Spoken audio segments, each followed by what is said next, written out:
I talking about so many different topics and so many different things? Because I want to inspire you to go ahead and make a decision. Here, I can do this or I can do that. If the boomer does it and she is in her 70s, I might be able to hang on to something I like. But all of that is good. And we're getting ready to narrow it down. Oh, if I haven't introduced myself and this is your first time coming to this channel, don't swipe away. I'm Belle with Boomerintheburbs, and I decided for my New Year's resolution that I would do some things that I had never done before, and one of them was to establish a YouTube channel, generally speaking, to support and inspire people who were born between the ages of 1946 and 1964, who are classified as the baby boomers. And there are a lot of us, a little over 70 million. And I just wanted to come and bring some topics and show you it's time to get up off of that chair and get out. No matter what, you can do something. So I hope that my messages have been inspirational and fun. And I thank you for liking. I thank you for my 160 plus subscribers. And I thank you for giving me comments. Those things all push the channel out. But I have something there called analytics. And what I'm going to do with those analytics, which means who your audience really is, analytics equals audience. My audience seems to mostly like me in the garden. They mostly like me interviewing, and they mostly like me sitting on the sofa, giving comments and things that will help. So those are the three things I'm going to focus on. Very seldom will I be in the kitchen. And I hope that when we do this, that you will enjoy it. Canning is very important because this helps you to control what you put into your bodies. It controls the salt. It controls the sugar. It controls the organic garden vegetables or the organic foods that you buy from the grocery store, and then preserve them by canning. And it's also very satisfying. It doesn't take long. And today I'm going to introduce you to Festival Jam, and I'm not going into a lot of details, but I'm going to turn on my stove here, and this is my outside stove. I'll probably link a picture up for you to actually see it. But I'm out here and the birds are chirping and we're having a good time. We'll just see how it goes. We're going to finish up with creating a festival jam that you can give to friends or keep in your pantry for months and enjoy it on toast or even with meats. It's excellent when you're eating meats and have a little sugary, I would call it jelly or jam, a little sugary jam on the side just to enhance the flavor of the food you're eating. So this is one that is my daughter's favorite, and this is one that I really like. What is it that you really like too? Tell me what you like, and that will help me. But my direction will be moving toward interviews, moving towards staying in the garden, and those two will be my predominant factors in what I'm doing on YouTube. And of course, I have to throw in unsolicited advice. I'm in my 70s. I can't help myself. But I'm going in the kitchen in a few minutes, put on my apron, and we're going to get started on making some festival jam just from start to finish to continue inspiring you. And no matter what you do in life, just be sure that you're adding and multiplying and not subtracting and dividing, and just enjoying the days that we have here, the gorgeous, beautiful days that we have. Okay, I've spent 5 minutes on this. I'm just looking. Well, I'm going to cut some of this. Take care. I'll see you in the kitchen in a few seconds. Hi, we are back in the kitchen. Welcome to the kitchen, and we are going to get started today getting this recipe done for festival jam is the quickest and easiest one that I can give you in showing you to get confident with your canning skills or your food preservation skills. So now that we are looking at the ingredients, let's look at all we will need. We will need 1 cup of apple cider vinegar. We will need 5 cups of sugar. We will need 1.5 boxes of pectin. And pectin is what's going to solidify this jam. And this pectin that I have chosen that, and I've already measured it out here, we will need 3 cups of bell peppers, different colors. Different colors will make it festive and pretty. And you will also need of hot peppers if you want it really hot. I'm only going to use this 1 pepper and supplement the others with some I had in my freezer. And so in order to do this, I have chosen to use the Vidalia Chop Wizard. This is awesome because it keeps me from doing all the cutting up, and I've chosen this particular blade, this size. So you can compare it. There are 2 blades that you get with that chopper. I'm going to choose this one rather than this one. I think these are a little bit too big. It has a measuring cup on the side so that you can actually measure how much you're dropping into it. It is easy to clean up and it doesn't cost that much money. So this is what I'm going to use to chop them up. But first, we'll get started in my little kitchen. We'll get started with getting them cut up so that you can see how easy it's going to be. We'll need 3 cups of the multicolored bell pepper. What we're going to do is to take off the tops, easy breezy. You just cut it down and cut it however you want to, but we'll save these pieces for the compost pile. We'll put them over here. So make sure that you don't cut them with the seeds in them. And this is so incredible. One time I met my daughter at a restaurant and she brought a jar of this pepper jam with her. And now we're going to do the orange. And I hope you can see this because I don't have another camera person to help me. Yeah, well. And I'm going to take this off. And I can't wait to eat this. I love this jam. I'm so addicted to it that I keep it around all the time. And so now we have the 3 different types of peppers that we're going to use. And I'm going to show you why this is going to be easy. We're going to use this chopper for this. And we're going to take it, put it inside here like this, and we're going to simply go for it. Push it down. It may take a little muscle. And see, it's landing here. So at this point, I'm speeding through the video, trying to show you how I cut them up. You didn't need to be on here for all those cut ups. And you can see I'm doing, after I cut up all the bell peppers, it ends up being 3 full cups of bell peppers and 1/4 of a cup of the spicy peppers. Well, and now we have 3 cups of chopped peppers. This is supposed to be easy. And that's the blade that we use. And it's very nice to wash it all up. And we're going to add this to our bowl for this, to our measuring container. Let me put it so you can see it and see that we have 3 cups of those peppers. And it smells good.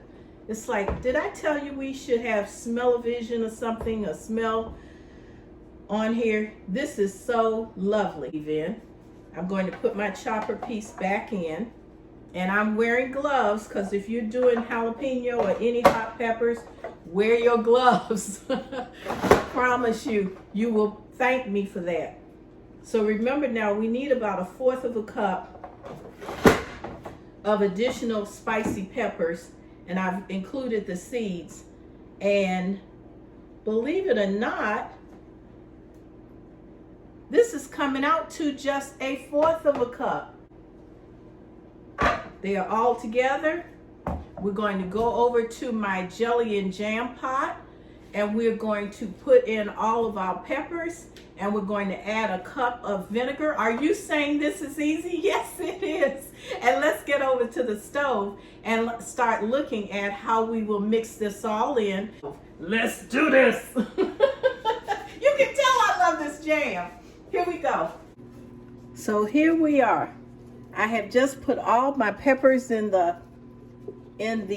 pot, and this is my jelly pot, so you may see a few stains, but that's it. So all the peppers are in, they are mixed up nicely, and what a great size they are. I love this size. It's going to look beautiful in the jar. The pectin, and it's going in here,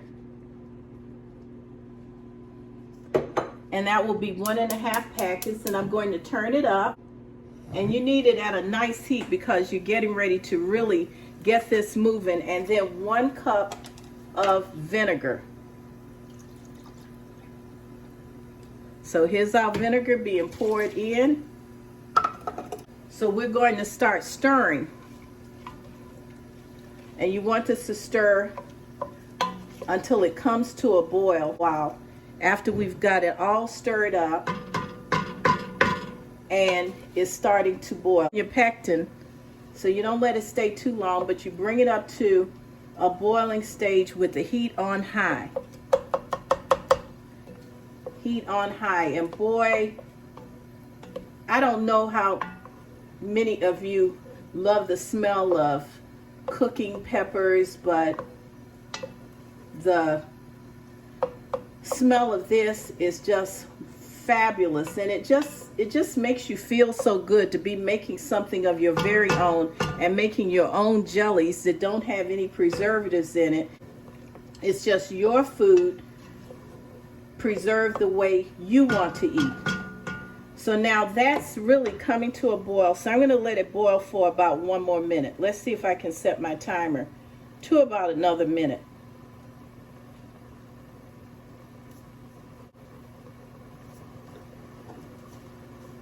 Okay, yeah.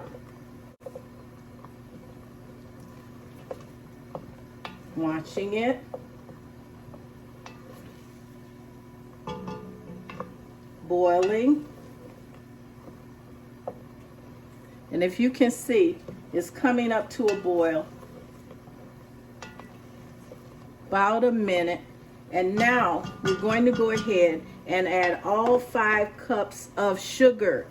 Here we go. Yes, sugar. I know. It's just going to keep the jam.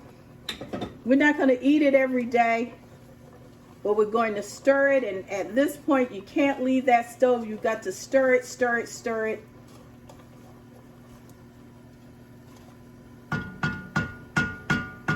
And let that sugar meld in with everything else, and keep stirring.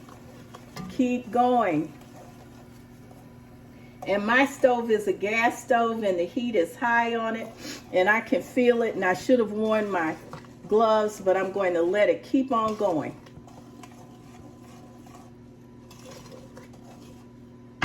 And don't leave it,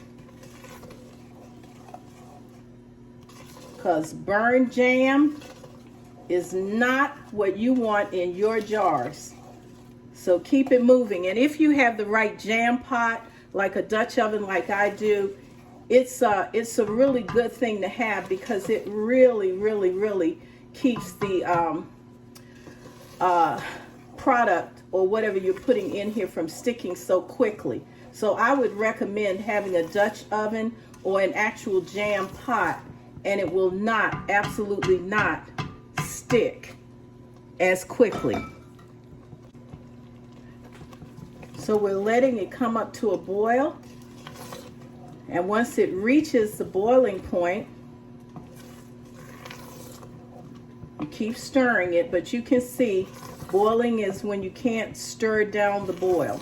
So as you can see, we're moving it, we're keeping it moved, we're getting it up off the sides. It's beautiful. I used organic sugar, by the way.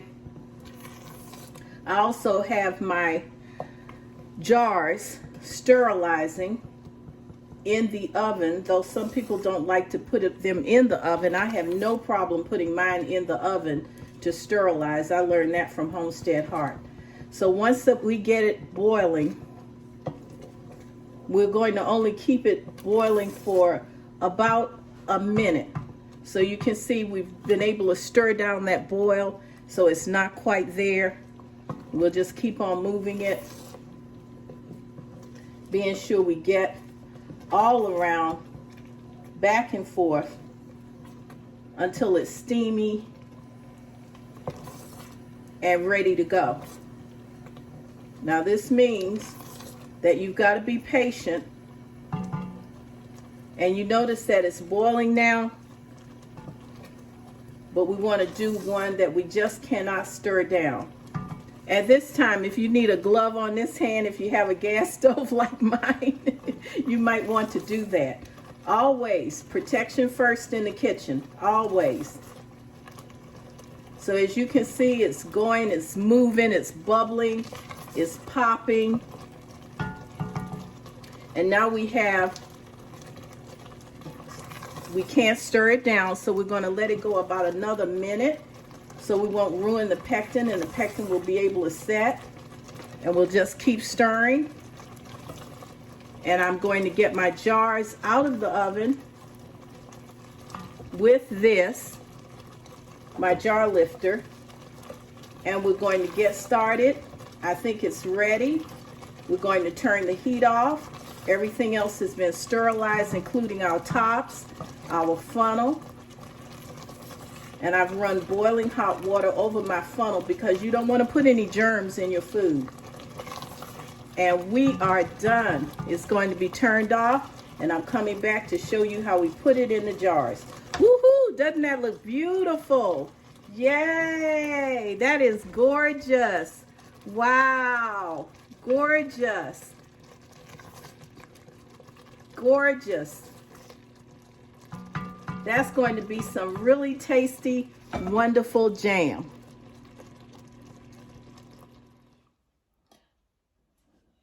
So now we're ready to get started. We have hot jars that I just took out of the oven, hot food to put inside the jars. We have sterilized our lids. We have our jar lifter. We have our vinegar to clean the jars. We have our debubbler, which is what I use since I don't have the official one. And we have our jar lifter. So let's go, and this will move very quickly. I will put my jars down. I'm using 1/2 pint jars.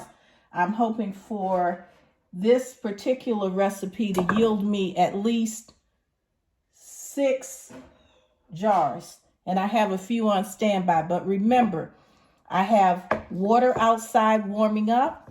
I have hot jars. I have hot liquid. Everything's been sterilized. And we have our funnel to put everything on. And here we go. And as you're taking out the jelly, it's sticky and it's hot, so be careful. Go ahead and give it a 1/4 inch head space. Like that. 1/4 inch of head space. And since everything is hot, you're going to look at it, you're going to measure. That's where your debubbler with your measuring comes in, but I already know where 1/4 is, so I'll go and put it there. I'm hooking my little scooper over the edge of the pot. I'm hoping for the best, hoping I can get all of these jars filled, because I'm just making a small batch for myself and possibly a few friends, and definitely my daughter. These colors, the red, the yellow, the green of the jalapeno is popping. Looks like I have a little bit more for just what I was going to have out there. You're going to put all of this wonderful goodness into your jars. It looks like I might have 1, 2, 3, 4, 5 jars from this recipe. Again, in order to preserve time, I'm just filling the jars. I end up having 5 jars of jam, which is just perfect for me. And as I'm filling it up, I'm moving through. I didn't bother to debubble. I should have, but I did wipe off the jar lids and make sure that there was no sticky substance so that they would all seal. So at this time, I'm moving through using vinegar and water to wipe off the lids of the jars, checking to be sure there are no chips, and making sure that I've cleaned them so that each jar will seal. If you get that sticky substance on the lids, you cannot seal that jar. It doesn't matter, it won't seal. So I'm using the jar lifter to put the tops on them, making sure that I have used the magnetic piece to get the lid on, and then I'm going to tighten them fingertip tight. I'm going to move through this very quickly so at least you can see a little of the process, and then I'm going to take all of the jars outside and put them into the water bath canner for approximately 10 minutes.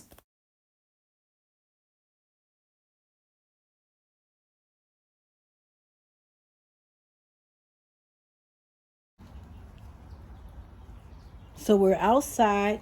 The water has been heating up in our canner.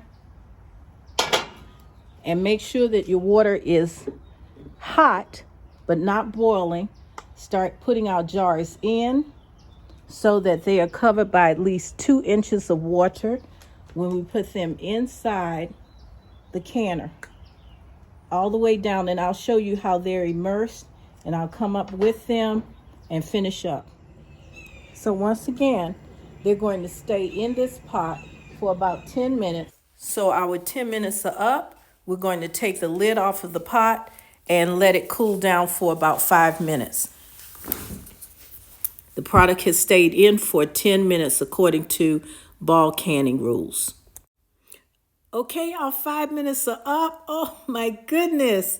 It is time to take those jars out. Since I'm outside, I'm going to take them all out and set them in a pan that I have that has a little buffer of a dishcloth, and we're going to take them out and take them inside. Yay! And they're sitting quietly on the little counter, waiting until in the morning when I will take them out, wash them, and label them. Thank you again for stopping by to see Belle at Burbs. Remember that I love you, and that is why I'm here. I hope this has inspired you. Please come back, like, subscribe, comment, share. Bye-bye. See you soon. Bye-bye.